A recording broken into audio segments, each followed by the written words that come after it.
¿Cómo se filosofa a martillazos? 12. Lo que yo debo a los antiguos.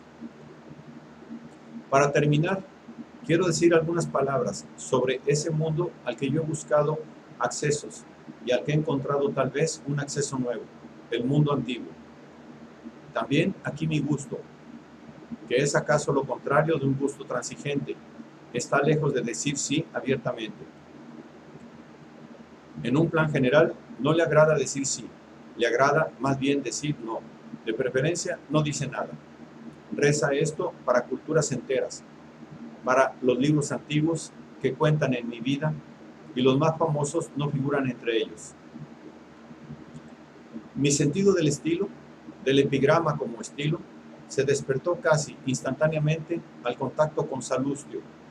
No he olvidado el estupor de mi venerado maestro Corsen al tener que dar al peor alumno de su clase de latín la mejor nota. Llegué de golpe a la meta, prieto, severo, con la máxima cantidad de sustancia en el fondo y una fría malicia hacia la palabra sonora. También hacia el sentimiento sublime. En esto me adiviné a mí mismo. Se reconocerá en mis escritos, hasta en el Zaratustra, una ambición muy seria de estilo romano, del aeroperennius en el estilo. Lo mismo me pasó al primer contacto con Horacio. Hasta el día presente ningún poeta me ha deparado ese arrobo artístico que me brindaron las odas horacianas. Lenguas hay en que no puede ni siquiera aspirarse a lo que aquí está alcanzado. Este mosaico de palabras, donde cada palabra, como sonido, lugar y concepto, se desborda irradiando hacia la derecha y la izquierda y por sobre él toda su fuerza. Este mínimo en volumen y número de los signos, este máximo en energía de los signos, así logrado todo, esto es romano. Y si se quiere darme crédito, aristocrática por excelencia. Frente a todo, toda la demás poesía aparece como algo demasiado popular, como mera locuacidad lírica. A los griegos no les debo en absoluto impresiones fuertes similares, y para decirlo sin ambajes, no pueden ser para nosotros lo que son para nosotros los romanos. No se aprende de los griegos. Su modo de ser es demasiado extraño, también demasiado fluido, como para presentarse como imperativo, clasicismo. ¿Quién ha aprendido jamás a escribir de un autor griego? ¿Quién lo ha aprendido jamás sin los romanos? No se recurra a Platón en contra de mi acerto.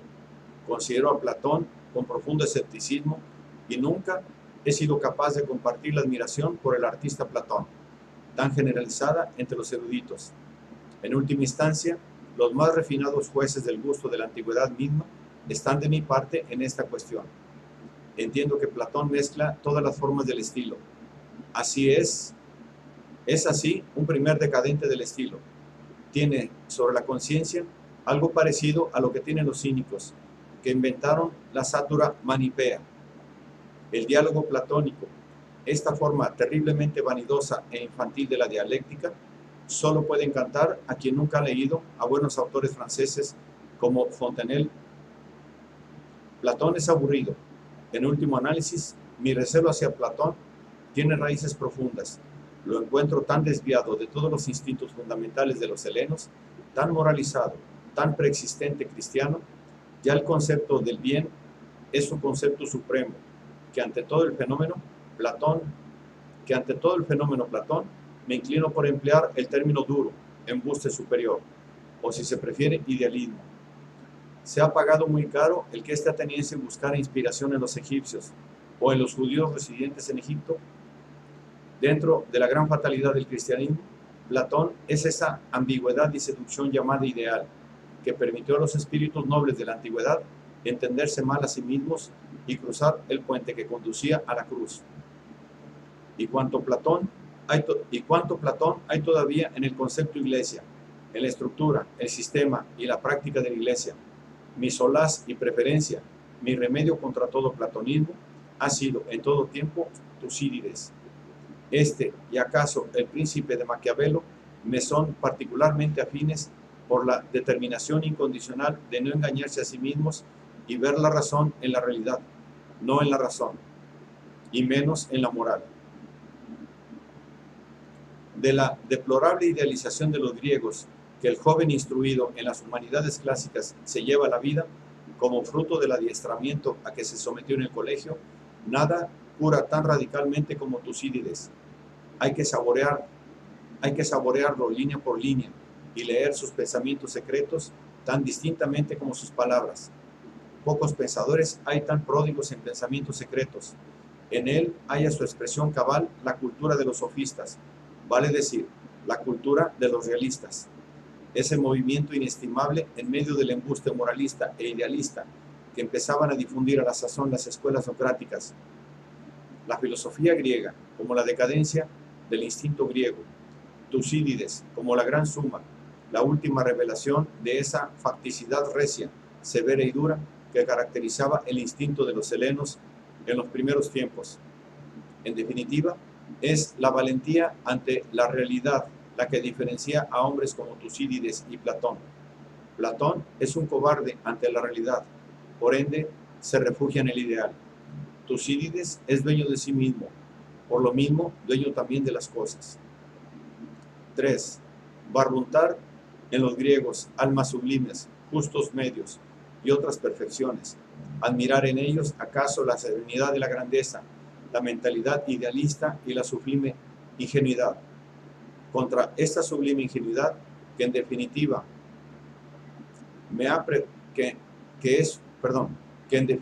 es una naiserie alemande, me ha prevenido el psicólogo que yo llevo dentro. Vi su instinto más poderoso, la voluntad de poder. Los vi estremecerse bajo el embate arrollador de este impulso.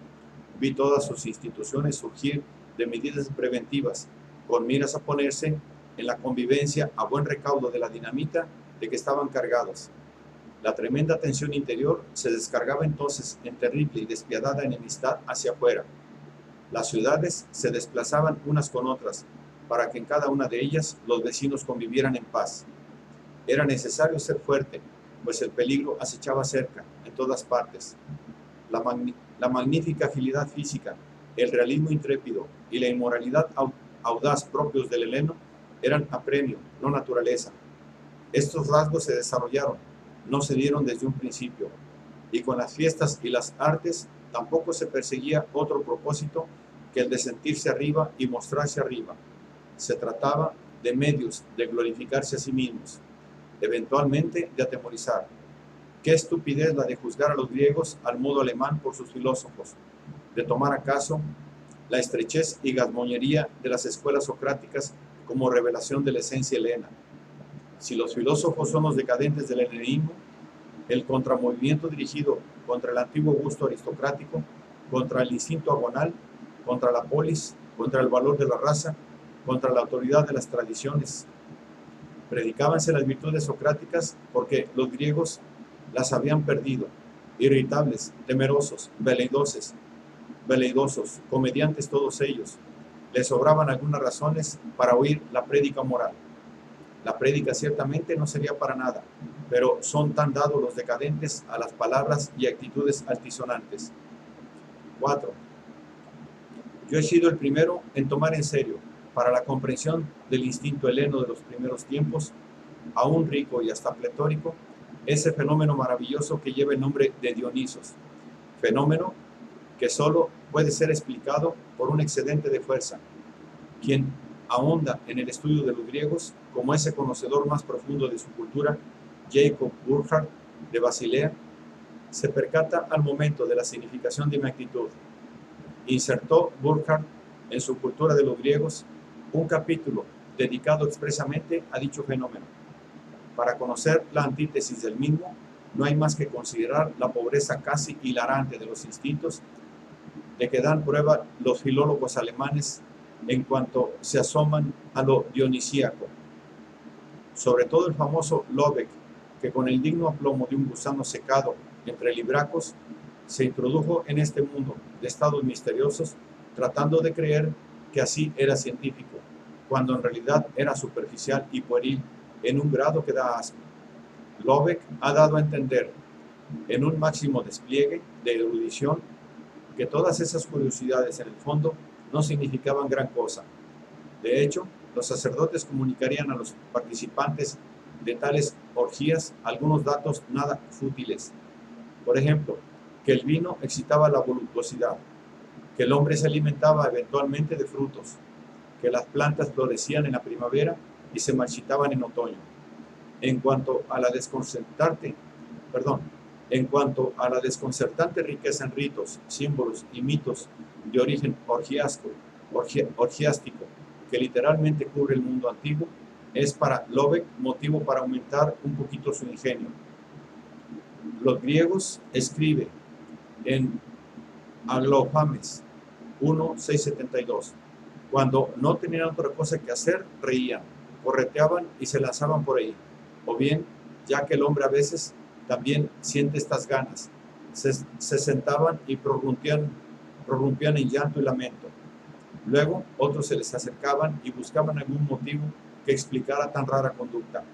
Así se desarrollaron como explicación de esas costumbres innumerables leyendas y mitos. Por otra parte, se creía que ese comportamiento gracioso que se registraba en los días de fiesta era un rasgo esencial de las fiestas, y así lo preservaban como parte imprescindible del culto. Esto es un solemne disparate. No se tomará en serio a Lobeck ni por un instante. Con muy otra disposición examinamos el concepto griego que se ha formado Winckelmann y Goethe, y lo encontramos incompatible con ese elemento del que surge el arte dionisíaco, con el orgiástico. En efecto, no dudo de que Goethe hubiera negado de plano que algo semejante cupiese dentro de las posibilidades del alma griega. Quiere decir que Goethe no comprendió a los griegos, pues solo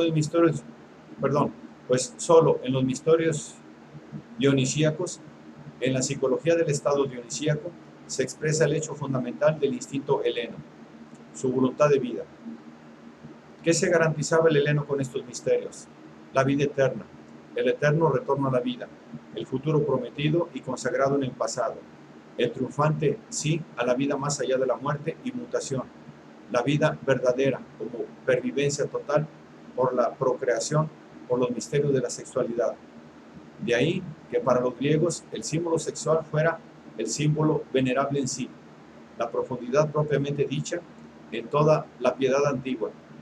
Todo pormenor relativo al acto de la procreación, al embarazo y al parto suscitaba los sentimientos más elevados y solemnes. En la doctrina de los misterios está santificado el dolor.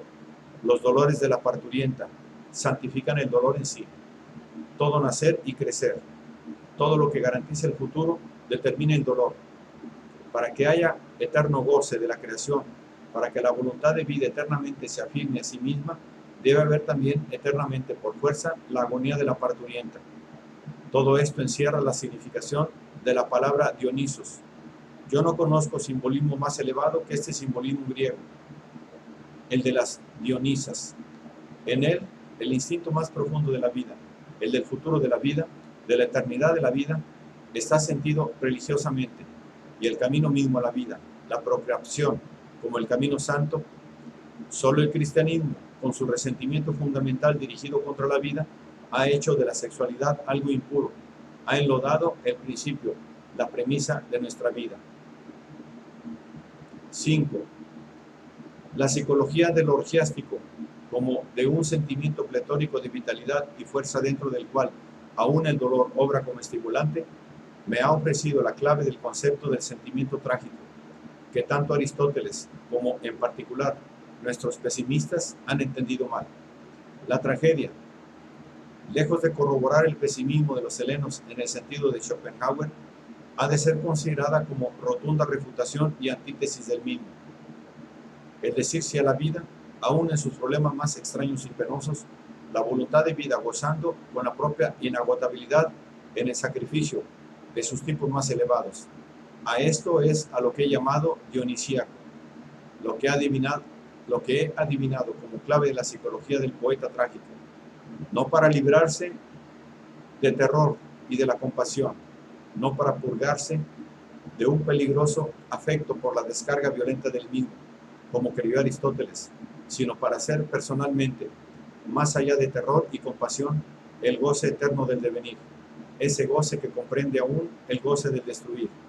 Y así llego de vuelta al punto del que en un tiempo partí, el origen de la tragedia, que fue mi primera transmutación de todos los valores. Así me reintegro al suelo del que brota mi querer y mi poder. Yo, el último discípulo del filósofo Dionisos, yo, el pregonero del eterno retorno.